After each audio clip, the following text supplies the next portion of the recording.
Hi there everyone and welcome back to my channel. I'm Sarah of Horror, and on my channel I review movies, TV shows, and anything else I find interesting. So if that's your thing, keep watching. Sorry, my earring kind of fell apart. There we go. No, earrings, super important. Okay, but today I have a quite special episode which wasn't planned at all.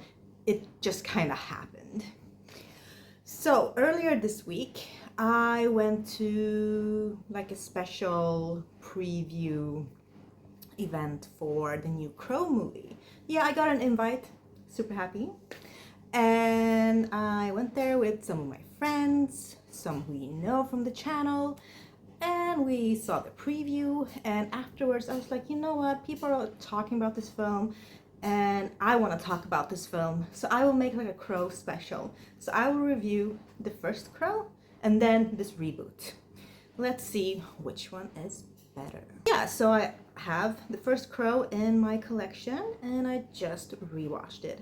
It had been a long time ago, so I was really looking forward to rewatching it because I was like, yeah, I have forgotten a lot of stuff, but I just remember that I liked the film when I first saw it. So, you know, let's just dive deep into it. Okay, so The Crow from 1994 is directed by Alex Proyas. It's starring Brandon Lee, Michael Wincott, Rochelle Davis, Ernie Hudson, Bai Ling, and Sophia Shinas. This one we have these two characters played by Brandon Lee and Sophia Shinas, Eric Draven and Shelley. They are engaged, and the night before their wedding, on October 30th. So this is a Halloween movie, basically. I kind of forgot that. I forgot all about that when I rewatched it. I was like, oh yeah, this is a Halloween movie. But yeah, the night before their wedding, they get brutally attacked and murdered. And then 1 year later, Eric is brought back from his grave and he's turned into this supernatural avenger. He mantles this character of the Crow. Yeah, this is a revenge movie. Well, this movie is unfortunately kind of famous for the death of Brandon Lee. Yeah, he was shot during the filming of one scene, and unfortunately he died. It was very sad. And I think the first time, like even before I saw this film, I kind of knew about that. And I was like, oh, that's the film The Crow, okay, I'm gonna watch it. And I always kept that in mind, and it's so sad. You know, had he lived, I was always wondering, you know, what would become of him? Like, would he be this superstar? Would he have an amazing career? Or the other way around? I don't know. But yeah, super sad. But back to the actual story and the film.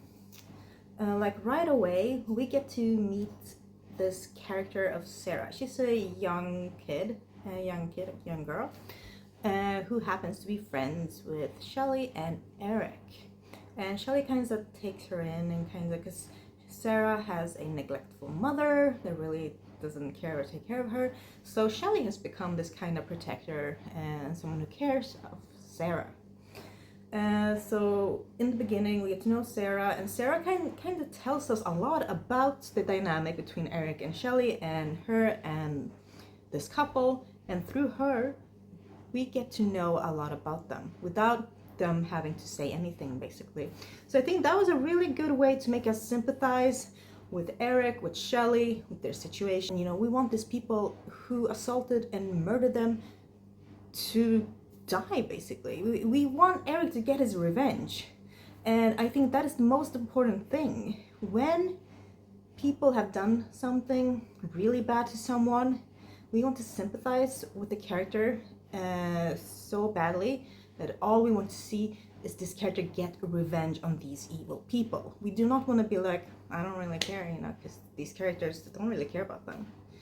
But right away, with the way Sarah establishes everything, we really sympathize and care about this character in the first few minutes. Yeah, and then we kind of go, you know, a year later, we get to see Sarah, get to see a really important figure and the detective played by Ernie Hudson, and how he kind of correlates in all of this. And I think their relationship and their bond is also very interesting to watch. And also just all of the characters coming to terms with Eric being back. Like, what is going on? You died, you're back, you're avenging, Shelley. And wow, okay. And in this film, you kind of don't even question the makeup. I mean, of course, in the film, people are, obviously the bad guys, they're making fun of him, but me as a viewer, I never really questioned the makeup. I'm like, what is he wearing, what? I just accepted right away. I'm like, yeah, that's, Eric, he is, this character is Crow, he's a supernatural avenger. Of course he's gonna have some badass makeup on him. Yeah, I don't mind it at all. It made him look pretty cool, actually. And that type of makeup really worked. Like, no questions asked from my side at all. Also, of course, we get to see some flashbacks to the night of the assault and murders. And even though, it's kind of quick, you can see something like flash by and then it's back to reality and flash by back. It is very effectful just because of the way everything is filmed and presented. It's short but very powerful, and it just makes us realize and helps, the motivation for Eric's revenge even more. We have to talk about the music. The music, the 90s aesthetics, music, just clothes, everything. Yeah, I really like it. I really like it. And I was just, looking forward to all of the kind of fighting scenes, climax scenes, killing scenes. I always seem to be doing my washing when I'm filming, these episodes, but I'm trying to, to save time. I have lots of stuff to do, so really sorry, but it just finished. And yeah, I think Brandon Lee did a good job as Eric. He was just expressive enough. Of course, he could do a lot of his own stunts, and the dialogue, the way he delivered things, it did work. And also the kind of chemistry and relationship between him and Shelley is so important to have, especially if you have to believe that this is the love of his life. This is someone that he would sacrifice his own life, to bring back. Then that chemistry is very important to establish, and you can really feel it between them. And you see the flashbacks, and yeah, you buy his whole motivation, you buy the story, which is the most important thing in this film. Also, the bad guys, they worked. It was, fun to see Bai Ling there, but the main guy, him with the long hair, Michael Wincott, yeah, I think he was a really, really good bad guy. Just his expressions, he didn't have to do a lot. He could just do something with his eyebrows or look, and it felt very evil, very deceptive, and just, this is not a good human being. And that is exactly how you're supposed to feel about that character. And also all the characters around him, they kind of balanced him out really good, because some of them were kind of idiotic morons. They weren't as obviously as clever or smart as that main character or main bad guy. So yeah, there was a good balance for sure. Yeah, Eric, he had a lot of people that he could just kill, and we are like, yeah, go ahead, we don't really care about these people. But then when it comes to the climax, we get the final confrontation that we want. That is where everything really matters, how everything is just done, and we get to see some humanity from Eric. I mean, we've always seen that, but he kind of begins the film by being murdered. He's dead. He comes back. He's still dead, but he's the supernatural avenger. So he's not really human, but kinda, because he has, if he gets a wound, it heals. But yeah, we get to see more of his human side towards the end, which is really good, because I need to see more layers from every character, even the bad characters. I want to see some more layers, and we do get that. So I do think they did a good job in that area, and just everything is so well put together. And it's very cool to use the Crow as this kind of mascot for his revenge. Yeah, because a group of crows is called a murder, which is quite cool. Makes me think of Edgar Allan Poe a lot every time I saw a crow. But that's not weird at all. It's just very fun. So, how many crows will the crow get from me? I'm giving it a 8 out of 10. Yeah, so an 8 out of 10, a whole murder of crows. And yeah, I'm so happy that I rewatched this film. I really like it. Really good revenge movie, in my opinion. But let's see how the reboot stacks up. Okay, so the reboot. Here we have The Crow from 2024, directed by Rupert Sanders. Starring Bill Skarsgård, FKA Twigs, Danny Huston, Josette Simon, and Laura Byrne. Okay, so in this one, obviously we have Bill Skarsgård and FKA playing Eric and Shelley. But they have done things a bit differently in this one. In the first one, we got this, they were murdered right away. That when we first meet Shelley and Eric, basically, it's through the character of Sarah. In the first minute, Shelley, we see that something terrible has happened. Here, they really take a while to build up the relationship between Eric and Shelley. They don't even know each other in the beginning of the film. They both go to rehab. That's where they kind of get to know each other. And then we have such a long build-up of their relationship. And honestly, it felt too long, felt a bit, okay, but if you can't really show us a meaningful relationship and build up in a few minutes, like in the first movie, then it's, I don't know, it just isn't that interesting. Yeah, they should have gotten to like the more serious things right away. This movie didn't really need all that build up between them. And I have to say the dialogue between them, the dialogue overall in this movie, I don't want to say it, but it's horrible. Like, you can probably say that of some of my dialogue in my movies, but from a mainstream Hollywood movie with such high budget, I expect more. I do. And the dialogue was really not up to par. It was kind of laughable. I was like, are they really meant to talk like this? What? It felt very not serious. It felt more like two very super young teenagers just oh, please love me harder. Like, okay. And just the way some of the dialogue was delivered also, I mean, I don't really blame Bill at all. I think Bill, he did the best he could. He was, fine as Eric. Didn't really fit as good as Brandon Lee did, but I have nothing against Bill in this film at all. I think he did what he could. FK, just the way some of her lines were delivered, probably, the director wanted her to deliver the lines this way. It felt kind of not believable, and just, I don't know, I was just wondering how, are they really supposed to like talk this way? No, it just didn't seem very authentic and natural to me.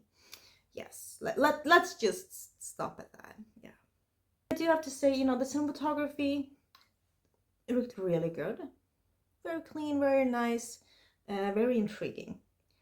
But if we compare this to the original Crow, where Eric just comes out of the grave, he comes out of the grave, and he's trying to figure out what is going on, and we kind of understand without anyone having to really tell us what is going on, that okay, he's supposed to go on this revenge thing, he's come back, okay. But in the reboot, they needed to have like a whole section of the between worlds with Eric and this other character, like many times, to establish what was going on. And we're like, you know what, I felt that this movie was over explaining very simple things, and It felt like the story kind of didn't progress as fast or as cleanly as it should have. It felt like it was stuck on the movie trying to explain so many things that didn't need explaining at all. I also think that I just wanted to show off these beautiful, gorgeous scenes. I get it. But you can still do that, but just shorten it a bit. Yeah. But to the film's credit, this film contains one segment that is simply fantastic. It's like 10 or 15 minutes long. That segment alone gets a 10 out of 10. That was brutal. That was fun.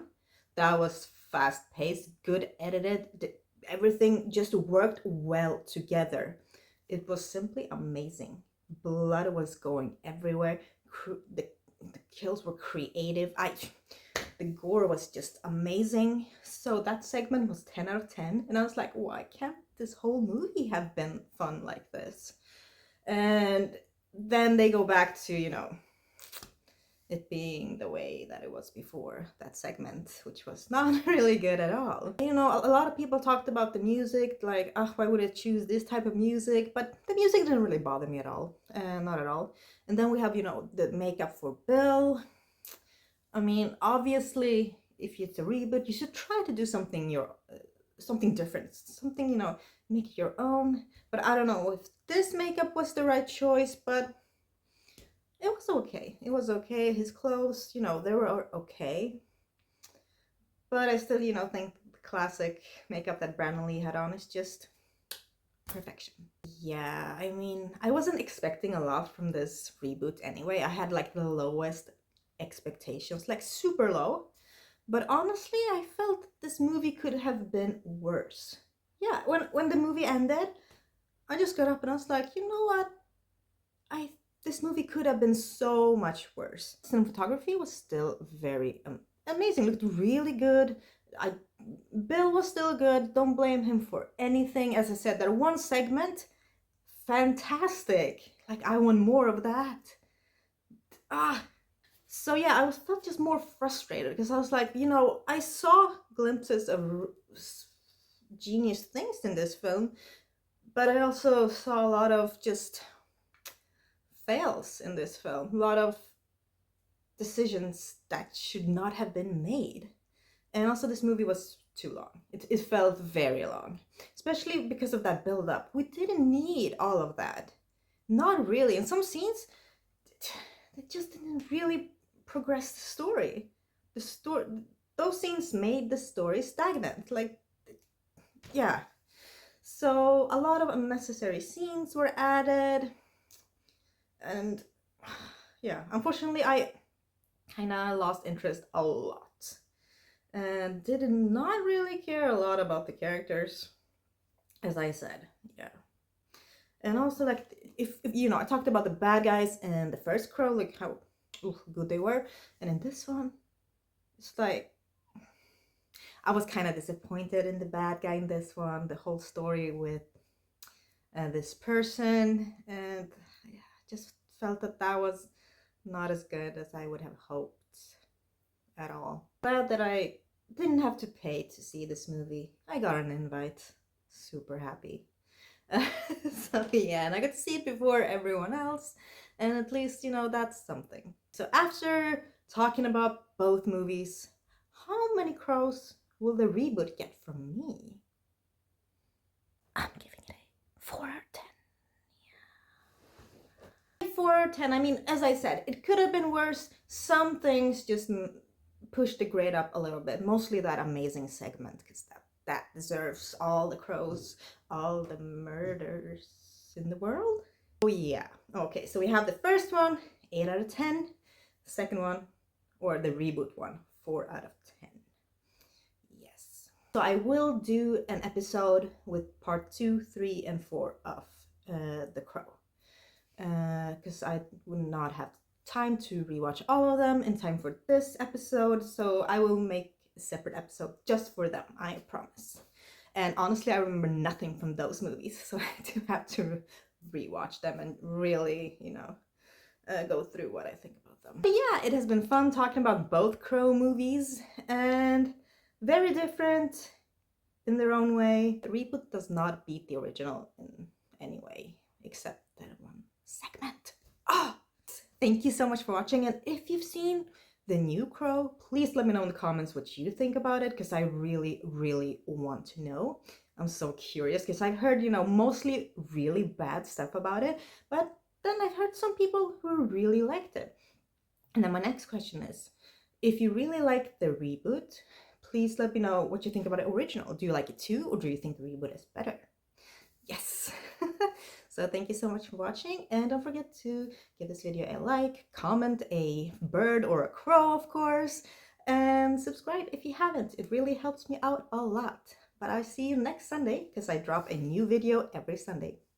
And don't forget to check out my Patreon. The link is dropped in my description box below. There are 3 tiers, and I do special reviews over there and behind the scenes from my movies and things like that. So yes, thank you so much.